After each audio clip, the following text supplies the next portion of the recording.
Hey guys, it is Candace with Mama Candace TV, and I am finally back on YouTube. It's been a minute, y'all, but I promise this I'm gonna be consistent, said every person on YouTube. All right, I'm a little bit out today, so I gotta adjust these so we don't have no accidents, because your girlie is trying to get some brain dance, so I gotta cover these up a little bit. But yeah, I'm back to be consistent. I'm back to hook y'all up with what's going on in my life, because my life is a movie. Girl, okay? where that Baltimore accent come from? And y'all, let me tell y'all, it has been a minute since I've been on YouTube. Like, I haven't posted on YouTube since I think November of 2021. And yo, I'm gonna go ahead and catch y'all up on everything in this video. But before we get into it, go ahead and like, comment, and subscribe. And go ahead and leave a comment down below, letting me know what you guys would like to see next. And let me know what city y'all from and what, oh, it's like a little good icebreaker question. Let me know what city y'all from, and let me know what trend y'all started, what wave that y'all started, that your city, your town, your state started, that everybody else bit off of. I'm from Chicago, and I just want to say that we started this drill music scene, okay? Y'all know we got that co-sign by the Queen of Rap, Nicki Minaj, when her dropped Chirac. Y'all know everybody was a glory boy, okay? Everybody wanted to be from O-Block back in the day. Okay, don't be making no O-Block jokes, okay? Keep it cute. But yeah, Chicago started a lot of trends, but I'm gonna just start off by saying we gave y'all Chief Keef and we gave y'all Kanye West and Great Pizza.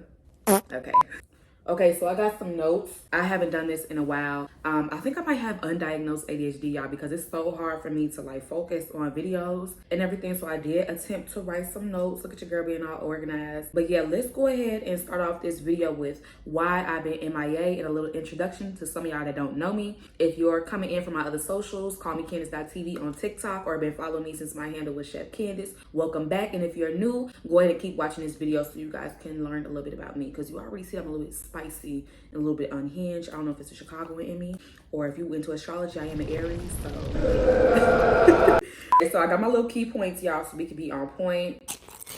My little MacBook that I got with my money, okay, and it's forgiven, so y'all can't get me. Anyway, yeah, I'm gonna try to go off these bullet points and keep it as short as possible. Let's get into a little bit about my childhood and a little bit about me, okay? Okay, so I was born in Chicago, Illinois. Shout out to all my Chicago folks, my Midwest folks. If you from Detroit, Cleveland, wherever you from, St. Louis, even though I kind of consider St. Louis like a little bit more southern. Yeah, my family, yo, hold on, let me get my words together. I was born in Chicago, raised in the south suburbs. So I had a very close, tight-knit family. I've had the same friends since I was in kindergarten. Yeah, I was always really close with like my mama's side, you know, my grandma, my papa. Always had like fond memories of like being a child and, you know, like growing up.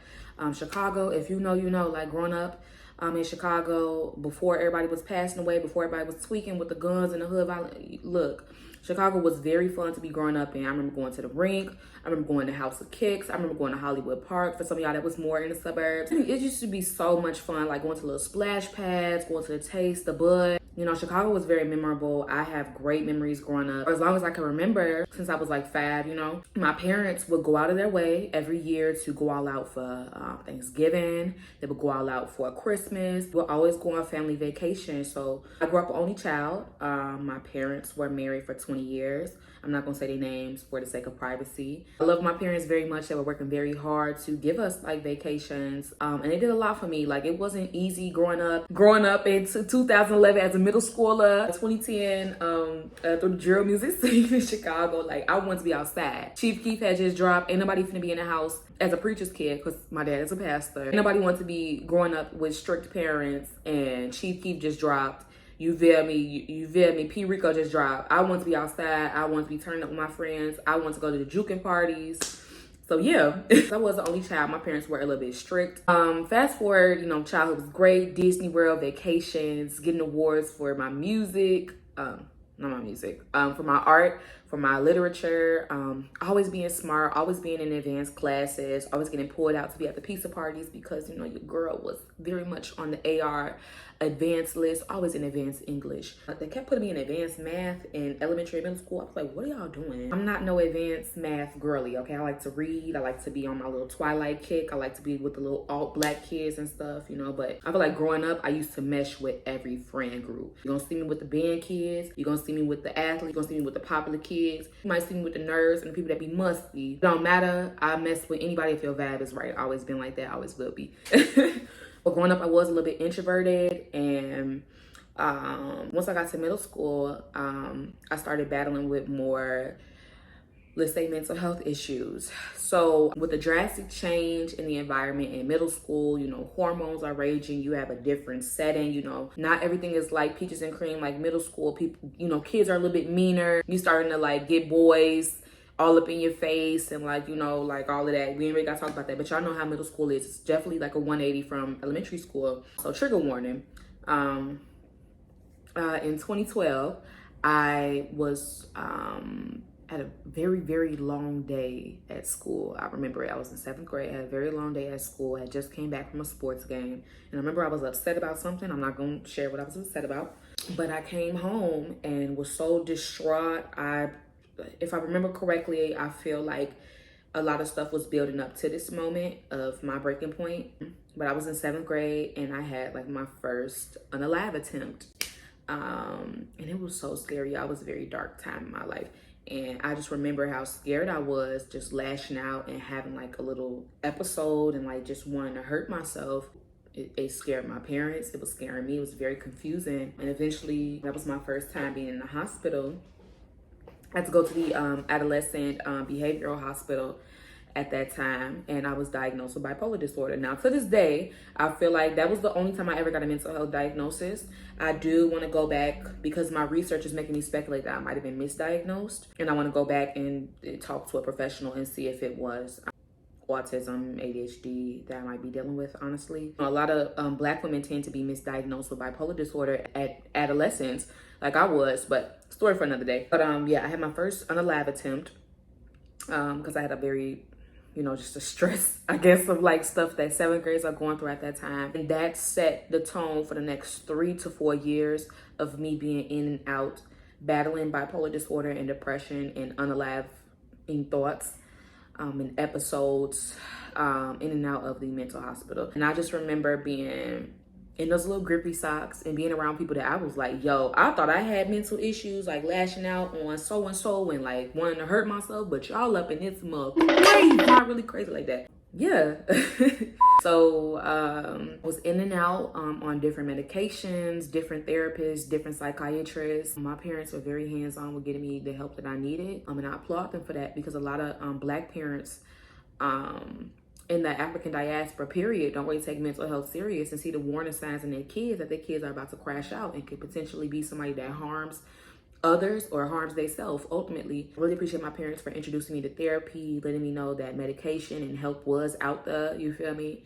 And it hasn't been easy dealing with that trauma of being so lonely and begging God to get this void out of my heart when I would be in the mental hospital, you know, not having a phone, not being able to see my friends, and pretty much just going ghost, and just hearing my parents call me when I would have my phone call for the day in the mental hospital. Yo, that's some deep shit. I can't even. That's some deep stuff. But yeah, like that was some major character development, that like battling with mental health at such a young age when you don't even have yourself figured out. So now you got another layer that's super complex, which is mental health, that a lot of adults even have trouble navigating. So to be 12 all the way through 16, dealing with the ups and downs of that, which I'll make another video on later, was hard. It was very hard. It did set the tone for a lot of my friendships. It did set a lot of tones for the type of men that I was attracted to. It did set the tone for my self-esteem. But it's who I am today. So yeah, that was like my little bout with mental health from when I was diagnosed, and it kind of, you know, managed it. I was able to manage it a bit throughout high school. I had great memories in high school. I was playing softball. I had all type of drama. Yo, we gonna make a video on my high school experience. We'll do that another day. But you know, as far as I can remember, high school was irritating. It was not the best time of my life. It was just the last time I did not have to worry about rent. One of these days I'm gonna be back up there speaking at my high school, because everybody used to think I was ugly. Everybody used to think I was lame. Everybody used to think I was corny. And now I'm just okay. Okay, so now we talked about high school, we talked about elementary school, we talked about my mental health diagnosis. I could do way more videos on those in the future. Boom, so I graduated high school. I did not have a prom date, by the way, which sucks. But anyway, I graduated high school, I moved on to college. I went to the University of Illinois at Chicago. And when I tell y'all, I swore up and down that I was gonna be going to North Carolina A&T, I was gonna be going to Howard University, or I was gonna be going to Hampton University, any university that was black.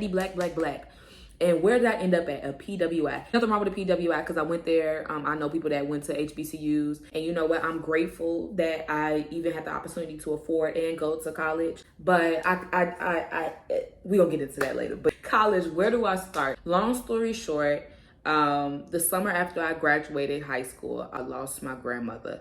I was very, very close to my grandmother. I will make another video about this as well. I'm sure. Go ahead and take a shot for every time I say I'm gonna make another video about something. But I lost my grandmother in May of 2018. Now, keep in mind, for context, as I previously said, I always loved cooking. My aunties, my mamas, my cousins, my grannies on both sides introduced me to the love of cooking, not just Food Network. My whole family was very big on homemade from scratch. We're gonna prioritize eating in and having family dinners compared to eating out and fast food. And my grandmother was your typical Southern Belle grandmother, very sweet, a little bit spicy, but just very maternal, just everything that you would love and want in your typical grandmother. Like, I loved her so much. I still get a little bit emotional talking about it, even though it's only been 4 years, but we gonna get through this part. I'm gonna try not to dwell on it too much, and we could go ahead and focus on it on another day. But my grandmother was definitely the glue that held my family together. So growing up, I knew she had dementia. I knew that my family was taking care of her at the time. My aunts and uncles were all teaming up to take care of her. I also carry her middle name. I carry it proudly. I used to be embarrassed of it growing up in middle school. I used to get teased for it, but now, after she passed, was when I was like, yo, I'm gonna carry this name around me like a mug, I swear. My grandmother was diagnosed with Alzheimer's. And if you know anything about Alzheimer's and seeing a loved one go through that, that is the worst pain ever. Just slowly watching your grandmother lose her memory, no longer recognize people in the family, and me being the youngest and the favorite, I was like, yo, the first day, maybe like in 2017, when my grandmother forgot who I was and she looked at me with like the most lost look in her eyes. Yo, you never known pain until you've had the pain of a loved one with Alzheimer's looking at you and not knowing who you is. And that was the most heartbreaking thing. I've been through a lot of crazy things, but that was the most painful thing. And what was hard for me with my grieving process, not only just for the last couple of years, the last 10 years leading up to her passing away from Alzheimer's. The way I found, I used to go there with my mom after church on Sundays and sometimes throughout the week to take care of her. And, you know, I just would see her start to repeat the same things over and over again. Would see her start to get a little bit aggressive because, you know, Alzheimer's patients get a little bit in psychosis and a little bit aggressive. It was so painful, y'all. I don't know if this shit is just so painful. It's like worse than heartbreak. It's worse than any type of pain. But I love my grandmother so much. I have so many fond memories of when we would go to Wisconsin Dells, of me coming over her house, and she would open up like a little Avon catalog and ask me what I wanted out of the Avon catalog. So just with her passing, even though it's been 4 years ago, I think the most painful part about losing my grandmother was I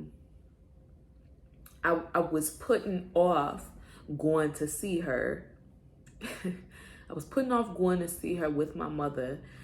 And the last month before, I hadn't called her because I know now, like, it was a little bit too painful for me to go and visit her and see her like that, especially knowing that she didn't recognize me no more.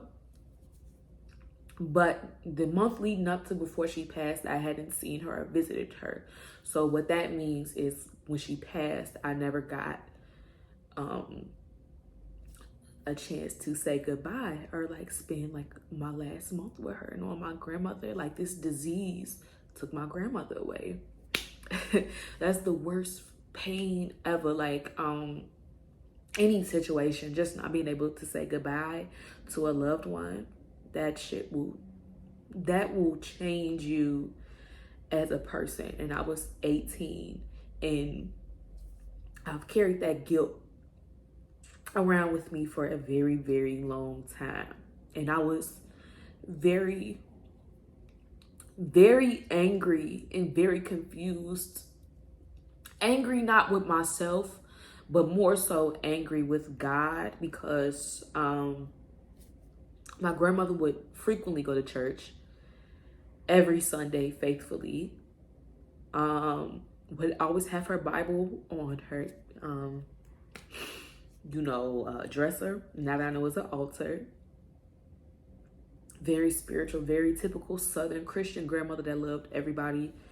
And I was so angry, not just with myself, but at God, for why would you let this disease take my grandmother away from her? If she gave her life to Christ and was devoted to you and your religion, why would you take it away from her? So that's something I've been unpacking for 4 years, and that pain has poured into a lot of areas of my life, that wound, and it's allowed me to bleed on a lot of other people and ultimately cause more harm for myself, which is why I always like to be transparent and discuss this with people, because everybody got a sad story. Everybody has a reason why they act that way, but the biggest part of healing is taking accountability. Everybody has a sob story, but it's not a justification. It's only an explanation. And the first step is talking through it, and not with grieving. I feel like a lot of people tend to grieve and we don't really sit and process the emotion. We just want to jump right to the fairy tale ending, or like the solution. I need to just go work out. I need to just go back into hustle mode. I need to go do something productive. I gotta do this, I gotta do that. After the funeral, I gotta just get up and go, and I can't just sit myself. And it's okay. Some advice that one of my followers gave me a couple months ago, when you're dealing with big feelings, like when you tell a kid like big feelings, is to, my phone had died.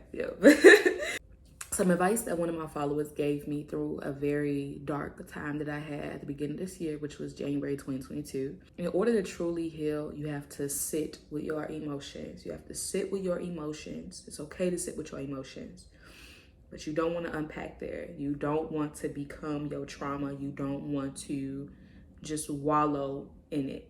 Sit with your emotions, process, allow the grieving process to naturally flow. Process how you're feeling. It looks different for everybody. Some people gotta do therapy. Some people gotta have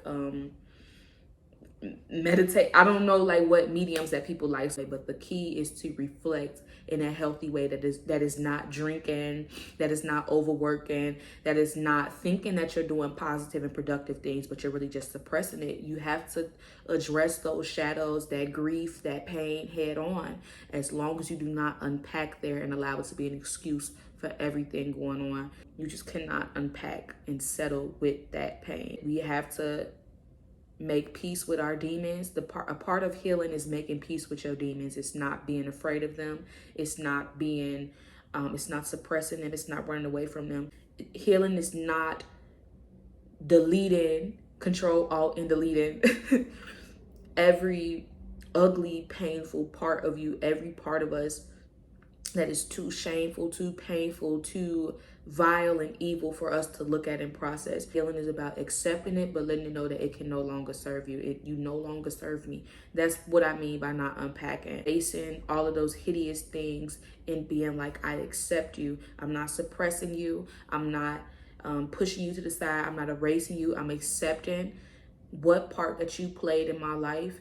And I can't change what happened to me. I can't change how my grandmother passed. I can't change the person that hurt me. I can't change my abuse. But I can decide what I do from this day forth, which is allow my healing to run its course and be thorough. I wasn't doing that. I was 18. First thing I did was start my catering business after I was sobbing and crying and not letting the grieving process flow, and not working on how do I begin to forgive myself for feeling the guilt of not talking to my grandmother. Is she angry at me? Does she hate me? Like, it's a whole bunch of crazy stuff.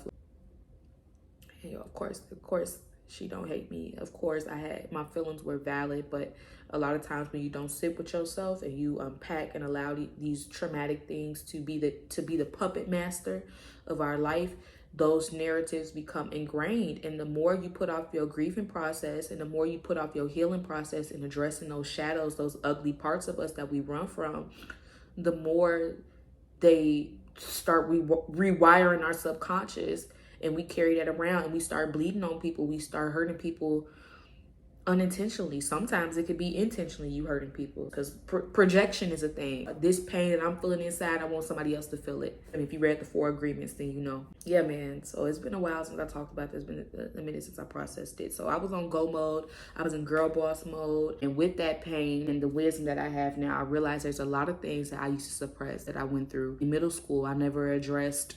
I had like hatred towards men for such a long time, because boys would be scared to let the world know that they was talking to me, that they were dating me, that they had a crush on me. It was very much ugly Betty in school and didn't get cute until college. I had a lot of hatred towards men. I had sister wounds, so it was hard to make female friends and keep them and build strong friendships. I had my DV incident in college, and of course I'm bringing in the same poor habits that I had when I lost my grandmother.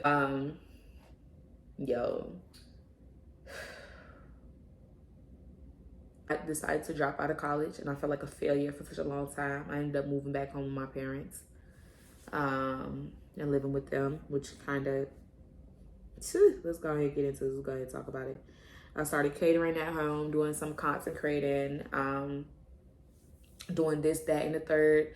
I was building my website. I was taking clients. I had a couple celebrity clients that summer. I was cooking for like Queen Key, a couple comedians throughout the city, doing pop-up shops with my best friend, Aja, at the time. Mind you, I had just got my car.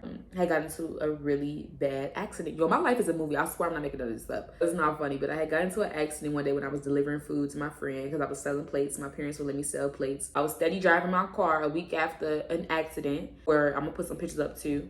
Yo, my car was extremely totaled. It looked crazy. And I went to the arts and crafts store and got some drape that, some curtains or like a blanket that matched the color of my car, and put it on the outside of my car with some duct tape, and was still driving around. One day, after coming from one of my sneaky links house, middle of the night, I'm driving from like South Village back to Lansing. I'm on 394. I see smoke coming out my rear mirror in the back of my car. I'm like, what is going on, child? Yo, within 30 seconds of me hopping out that car, my car was engulfed in flames. If I would have stayed to grab my purse, my shoes, and all of my personal belongings out of that car, I would have probably been dead or had severe burns. Fast forward to 2020. After that breakup and after getting fired from Trader Joe's, I was back, doing DoorDash, doing Instacart in my new car. I was cooking at my friend's house in Chicago Heights. I was doing everything. And eventually, when I looked up from that first month of being self-employed and still having to cook, sell plates, and cater and film content out of other people's houses, this is the beginning of 2021, so keep up with me. So like, I looked up, I had made my first like 6K months. Yo, them subs, when I tell you them subs took me places that I never would have thought. Like, I had all this going on. And I remember when I had my job at the beginning of the pandemic, I would be in that basement and I would be writing in my little red manifestation journal almost 90% of the stuff that I was doing today. It's so different when you write shit down. You know what you gotta do. I've always did it. Even if I had to rest, even if I bent a little bit, I ain't never folded because I always had a vision. And it's so important to rest but not to quit. And I looked up in February and I had made my first 10K month off of selling subs till 3 a.m. I remember I had a savings goal of $6,000 to move to Atlanta. And all my sandwiches in the car, it smelled like Subway, but a little bit better. It smelled like Home of the Hoagie. It smelled like Taurus. If you know about Taurus and you know back home, then you know. Pulled over to the side of the road and I transferred my last dollar. And it was $6,000. I cried, I boo-hoo cried, y'all. I'm like, yo, I did it. And that was my first instance of being like, you can manifest anything. You can manifest something, but you have to put that work in. Another 10K month in March, and I got approved for my apartment. and I had packed up and moved to Atlanta, and the rest was history. But yeah, I will make a part 2 on my experience of living in Atlanta, but that was just a little bit about me. Last year and a half has not been easy, but when I tell you I came to Atlanta and I was hungry, I had a point to prove. I was in my Nicki Minaj selling mixtapes out the back seat of my car, out of the trunk of my car. Beam me up, Scotty Playtime is over. I was not playing with you. I've been through a lot more than a YouTube video can encompass. I was hungry. Y'all can hear it in my voice. If you can't, then you must be deaf. But I was so hungry. I don't know if that's like a Chicago girl thing or just a Chicagoan thing, period. I was hungry and I had a vision. I wanted to be one of the first Black people on Food Network, to be somebody different. I wanted to be a Black out and brown. I wanted to be like a Black Bill, not a science guy. I knew I was gonna be that. I know I am gonna be that. I am that. You know what I mean? And sometimes with all the stuff that I went through when I moved to Atlanta, from drama, adjusting, financial struggles, I knew the purpose, this gift that God gave me. A lot of people are not going to see that vision yet until it comes to fruition. I have a point to prove to my inner child, not to nobody else that don't see my vision, that don't hear what I'm speaking, that don't smell where I'm coming from. So I'm so excited to embark on this journey with y'all, this rebrand. I'm so excited to be back and be transparent and just be so real and raw with y'all. If you enjoyed this video, make sure you smash that like button and hit subscribe and the notification bell for me. All notifications, okay? Don't play with me. Subscribe, follow me on all my social medias, and let me know in the comments down below what videos y'all want to see me do next. Yes, I will see y'all in the next video, and I love y'all, and remember to be kind to yourself, okay? Peace.